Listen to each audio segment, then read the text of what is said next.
Hotel जलपरीचे मालक मनोज जरांगे पाटील यांच्या उपोषण स्थळी त्यांनी भेट दिली आहे.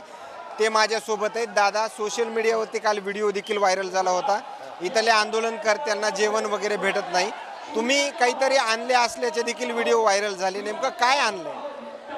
मी 15,000 केळी, 15,000 पाणी पाऊच आणि जवळपास पर्सन 500 किलो. आता वैयक्तिक तुमच्याच जलपरी हॉटेलच्याच माध्यमातून आणले का बाकी इतर कुणी काही सपोर्ट? काही नाही, मी आपल्या हॉटेलच्या माध्यमातून माझ्या भावासाठी आणलेला आहे. कुठं वाटप झालं का सगळं? हा, वाटप झालं, निम्म वाटप चालू आहे. कोणत्या ठिकाणी पॉइंट कोणता घेतला? ही गेटमध्ये यायच्या, मैदानाच्या मध्ये यायच्या समोरच एकदम गेट. ज्यावेळेस तुम्ही वाटप करतायत त्यावेळेस सगळं व्यवस्थित आहे असं वाटतंय का, किंवा म्हणजे जेवणाचा वगैरे अडचण निर्माण होते असं दिसतंय?